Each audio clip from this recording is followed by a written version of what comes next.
Baiklah, aku akan pulang. Atau jangan-jangan Adrian dan Tristan sama-sama menggantung ucapan mereka. Sepertinya pemikiran mereka berdua sama. Apa Om sama dengan yang aku pikirkan? Tanya Tristan. Ya, aku yakin dia orangnya. Kamu sudah tahu pasti bagaimana cerdasnya dia. Tanpa menyebut nama, kedua pria berbeda usia itu sudah tahu siapa sosok yang mereka bicarakan. Sementara itu, jauh di belahan negara lain, tampak seorang pria yang tersenyum tipis melihat foto yang baru saja dikirimkan oleh anak buahnya itu, yaitu foto di mana Ayunda dan Tristan berpelukan. Hari berlalu begitu cepat, tidak terasa sudah 4 tahun berlalu semenjak kejadian yang menimpa Ayunda. 2 tahun yang lalu setelah Tristan menyelesaikan kuliah S1-nya di London, pria itu malah memilih untuk melanjutkan kuliah pasca sarjana di negara Asia yaitu Singapura, tepatnya di Nanyang Technology University. Pria itu tentu saja tetap mengambil jurusan yang sama yaitu bisnis. Entah apa, alasan pria itu hanya dialah yang tahu.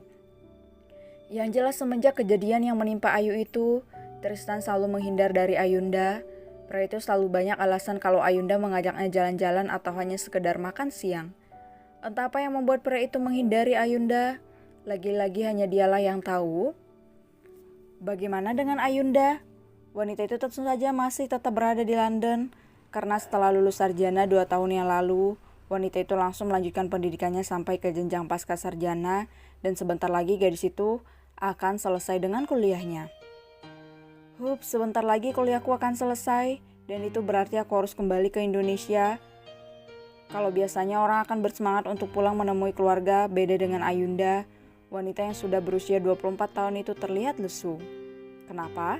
Karena dia merasa kalau dirinya belum yakin sepenuhnya kalau dia siap untuk bertatap muka dengan Bima, pria yang 6 tahun belakang ini berusaha dia lupakan.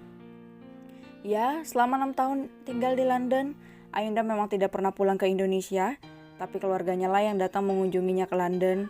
Tapi kali ini kuliah pasca sarjananya tinggal menunggu hari untuk selesai. Dia tidak punya alasan lagi untuk tetap tinggal di London. Memang dia mendapatkan tawaran kerja di negara tempat dia menimba ilmu itu. Tapi Adrian papanya tidak memberikan izin dan bahkan sudah menyiapkan butik untuk dirinya kelola setelah kembali ke Indonesia.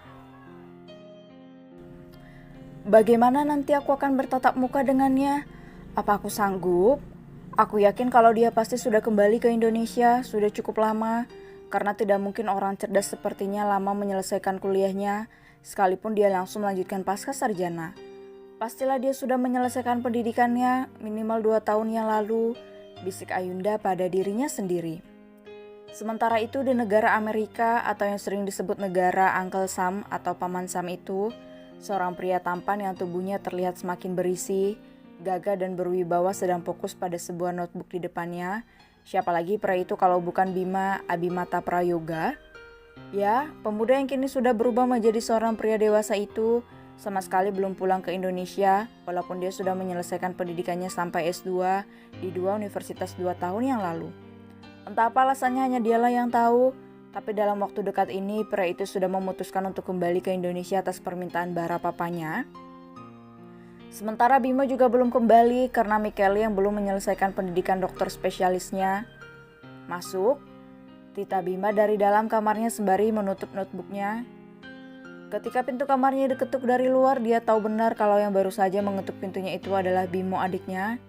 Benar saja, seorang pria yang tidak lain adalah Bimo masuk ke dalam kamar sang kakak. Ada apa? Tanya Bimo to the point sembari memasang wajah datarnya sembari menatap buku di tangannya. Bimo tidak langsung menjawab, pria itu justru menghempaskan tubuhnya di atas sofa. Raut wajah Bimo terlihat tidak semangat seperti sedang ada beban. Kenapa kamu diam? Apa ada yang sedang kamu pikirkan? Bima akhirnya meletakkan bukunya di atas meja dan beranjak mendekati Bimo. Papa memintaku untuk pulang, katanya papa sudah kewalahan mengurus perusahaan sendiri. Bima, akhirnya Bimo buka suara. Jadi kenapa kamu tidak pulang? Aku rasa sudah waktunya kamu pulang kan? Lagian aku dengar kalau Kak Tristan juga sudah pulang dari Singapura, saut Bima dengan santai. Bimo sontak melirik Bima dengan lirikan sinis tidak suka. Jadi kamu bagaimana? Bukannya kamu juga sudah seharusnya pulang ke Indonesia? 2 tahun yang lalu, kalau aku ada alasan lain di sini, kalau kamu apa? Tidak ada kan? Lagian anak papa bukan aku saja, kamu juga iya kan? Kamu itu putra sulung, jadi kamu tidak ada yang namanya sulung ataupun anak bungsu di dalam melakukan sebuah pekerjaan. Semuanya punya hak. Sebelum Bimo selesai bicara, Bima sudah menyela ucapan adiknya itu. Satu lagi aku tekankan, yang sulung itu Kak Tristan bukan aku. Walaupun dia bukan anak kandung, tapi di belakang namanya sudah tertera nama Prayoga dan itu sudah sah secara hukum. Sambungnya kembali. Iya, aku tahu. Bimo menghembuskan napas, dia memang selalu tidak bisa membantah ucapan kakak kembarnya itu. Oke, kita kembali ke pembicaraan awal. Bimo buka mulut kembali. Kenapa kamu belum juga pulang ke Indonesia sampai sekarang? Kalau kamu memiliki kekasih yang masih belum selesai kuliah sepertiku, mungkin aku bisa terima alasanmu kenapa tidak mau pulang. Ini kan tidak sama sekali, jadi kamu tidak punya alasan untuk tidak mau pulang ke Indonesia. Lagian yang aku lihat kamu itu selalu menghabiskan banyak waktu di kamar saja. Apa kamu tidak bosan? Bimo mengoceh panjang lebar tanpa jeda. Kamu mau tahu kenapa aku tidak pulang? Bimo menganggukkan kepalanya. Itu karena aku ingin menjaga kamu dan Mikali berbuat maksiat, jawab Bima santai tanpa ekspresi. Sialan kamu?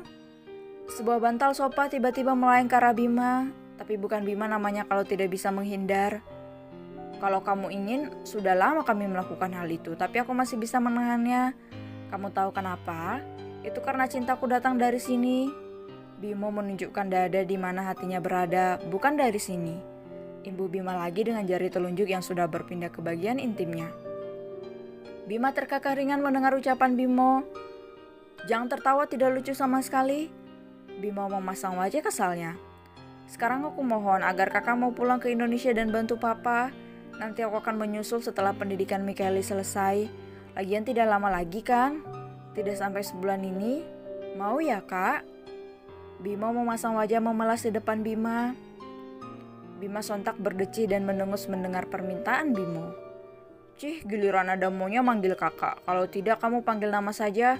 Lagian apa salahnya kita pulang sama-sama ke Indonesia? Toh di sana sudah ada Kak Tristan yang bantu. Papa kan? Bima masih berusaha menolak. Kak, jangan begitulah. Kalau kakak tidak mau pulang, papa pasti akan terus-menerus memintaku pulang. Katanya kakak keras kepala selalu menolak untuk pulang. Apa sih alasanmu tidak mau pulang? Apa karena kamu merasa kalau Ayunda sudah kembali ke Indonesia dan kamu masih mau menghindarinya? Tukas Bimo penuh selidik. Jangan asal bicara, alasanku pulang tidak ada hubungannya dengannya. Sangkal Bima tegas dan nada kesal. Kenapa kamu jadi marah menjawabku? Kan kamu bisa tinggal menjawab tidak tanpa harus melotot seperti itu. Kalau kamu seperti itu, kesannya dugaanku benar, di mana alasan kamu belum mau pulang gara-gara. Siapa bilang aku tidak mau pulang? Aku akan pulang minggu depan. Tegas Bima yang tidak mau terus berdebat dengan Bimo.